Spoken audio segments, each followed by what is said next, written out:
I think we need to add a facial expression to this before we move on. And one of the things that's happened in here is there's a lot more clarity in this face than there is in this face. Like you can see that I've gone through, and in this version of it where I went over my drawing, I went ahead and kind of cleaned up some of that extraneous kind of scribble that was going on previously. I'm going to go ahead and clean this up just a little bit more, just so I have a little more of kind of a form to his face. I'm on the proper layer, which is good. I've got my paint normal, right? All of these different versions of paint give you like a paint behind, a paint inside. Right now I'm using a paint normal to try to get kind of a bit of a shape of a face. And I'm going to create another layer just so I don't screw this up. Insert a blank keyframe here, just keep everything together. I'm going to draw this face the same color so it's not jarring for me. I guess I want to have him leaning forward a little, even though his jaw seems like it's kind of coming up a little bit here. Going to go ahead and draw in kind of an expression.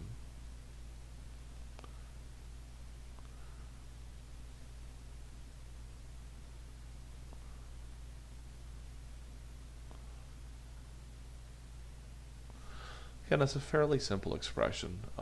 I might have drawn it even simpler once upon a time. Like I might have started off with dots for eyes, location of the nose, kind of a smile, and then gone in and drawn in the eyelids over it and then the eyebrows over it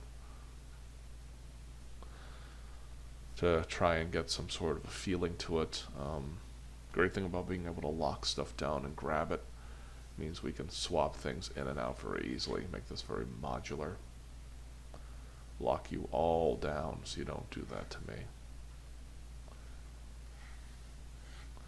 I always love it when the evil computer tries to control how I do things. Still, it is good. Control G after selecting that, right? I hit L for lasso, or selected the lasso tool here, dragged a bounding box around it, and then hit Control G. It's just faster than making a symbol. Making a symbol is kind of a commitment to something. So I'm hitting V as in victory to deselect the lasso tool. Doing this kind of gives me a little less of a commitment to it. And it's funny, like this initial drawing, I liked it. It has very kind of almost a Caravaggio-esque, or especially Rodin-esque quality, like the Thinker or the Burgers of Calais to it. See, I can reference back to artworks I've looked at often when I'm drawing something like this expression. Often background characters or characters that are not based off of a real actor that you've been given a script for will give you an opportunity to evoke things to create kind of atmosphere. You think that we're just animators, we're not fine artists, but we do evoke things from what we observe, and we can kind of put in some of those lovely echoes from great masters from the past when we put things together. Even looking at this, I kind of like the larger facial features on this guy. Maybe I want to make him more of a caricature or a cartoon. I'm not as concerned about getting his proportions accurate to the natural world, and this might work. I'm going to hit Command D to duplicate that. Command D, duplicate his face, put that off to the side. Take this one here. This eye here, I could hit Q and rescale a little. Sometimes you want to redraw, other times you just want to get it done by putting it in there. I like that extreme quality. Let me try moving his nose a little more over to the side. Take this mouth here, hit Q, maybe zoom in a little bit more, Control plus. Now I can see what I'm doing. I usually, when I do this, I like to move this rotation point in just so I have a little more control. Now he's looking a little smug. I don't know if I want to go that extreme with the expression. At this point, I guess I'll talk a little bit more about expressions in general.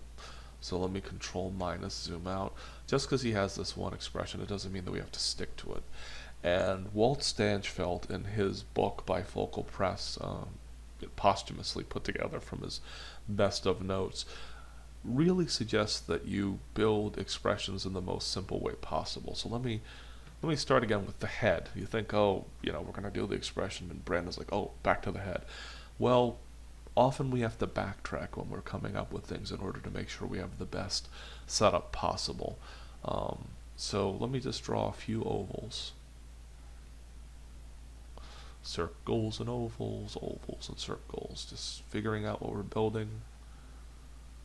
Put them at a few angles. You see, I have limited imagination when it comes to making these ovals, and that's an indication to me as an artist that I probably need to draw a few more ovals in my sketchbook. They say, hey, just draw a bunch of circles and ovals. And you're like, what the heck, this is a stupid idea.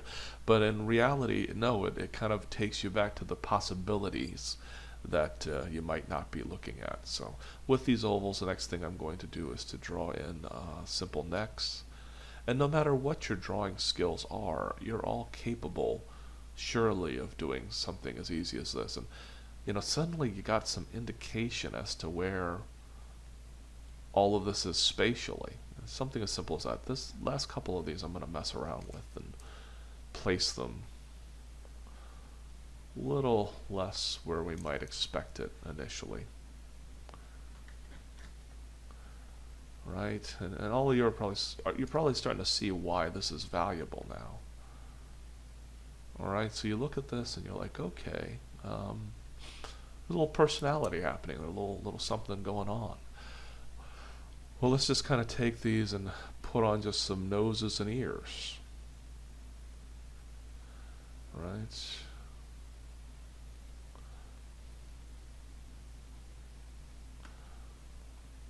I hope you can immediately see how just the nose and ear placement really, really starts to liven these things up. They say when you're drawing the human figure, one of the most common problems is people forget to put on a head. And that's because you think of their head and you start visualizing like two boxes or something, planar surfaces, and oh my God, it's enough to make you get stomach problems thinking about it in school. Oh, look, see, I screwed that up. I got my perspective wrong. Brandon, you fail, right? Right? It's like, oh no, wait, well actually that jawline should come below here, and oh, maybe we should throw in an oval here and throw in a kind of like a grid here, and then maybe a coelacanth shape to get in the shape of the front of the jawline to get that teeth in, and then, oh son of a gun, I forgot the chin, and does that screw up all of this proportion up here? So then I have to go in and grab this mess here and then hit Q and rescale that up, and oh darn it, does this look like a gray alien now? And I didn't think about the dang nose, so let me go in and add that. I mean, you can just see quickly, it just you're never going to get through all this. This isn't how you make a cartoon. It's not even funny. I mean, it's kind of scary. It's like the death is hovering over my darn shoulder. Oh, auditory canal, neckline. Where's the body? Okay, how does it attach? Well, all of that business there, yeah, you do need it, right? I mean, I'm not going to lie to you and say that that's not important, but like I said, it can just get to the point where it just seems like too much when you're drawing. So this was something that I struggled with too back when I was a student, and certainly in my first several years as an animator. I would always want to draw the head like that until I found out about Walt Stanchfeld's method when I was working on Lilo and Stitch at Disney, the TV show, not the movie. And I saw these notes that someone had kindly placed there. It turned out it was a friend of mine who had put them there just in case people ever needed them. He thought that it would be nice to be able to get them. And in that book, Walt Stanchfeld just says, well, just draw a face on there, right?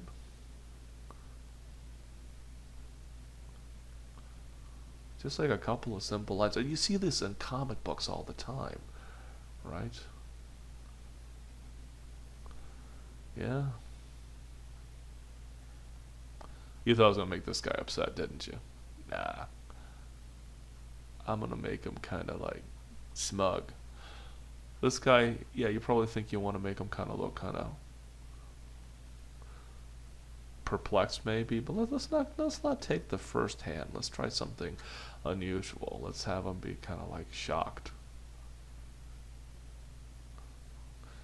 It's like, oh, those are just cartoony faces, Brandon. Well, what the heck are we doing, right? I mean, look at this body. It's just a mess. Like, it evokes all sorts of possibilities when you look at it, but when you come down to it, it's just a really crudely scribbled thing. It says something, and that's really what we're after here. Is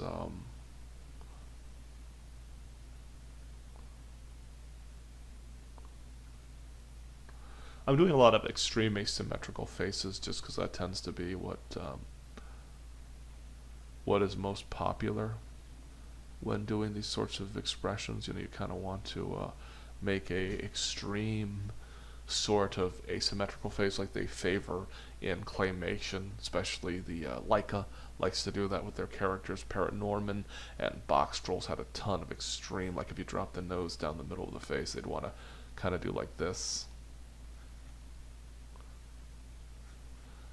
Like that, it's just funnier that way, right? It's just funnier. I mean, the expression gets across, but by breaking it up on the symmetry, it's just dang funnier when you look at it that way, right? I mean, you still get it's kind of like a smile, but there's kind of this realistic feeling where you take what could be a CG produced clay figurine and make it a lot more fun. Symmetry works okay for fast cuts. It looks better when you do it like this otherwise. So we've kind of covered a little bit about why we make our expressions, how the neck and even shoulders, might as well throw in the shoulders, start becoming really critical, and these very simple ways of building stuff are just more effective. And you do need to know this hyper complex anatomy. That's why you do your life drawing classes.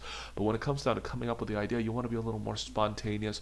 You want to have more of kind of a free hand method of coming up with this. And as a board artist, this was critical. I mean, really, when I was at DreamWorks working on Siegfried and Roy, those more realistic humanoids for the first time, this was really critical. So we'll talk more about expressions in the next video.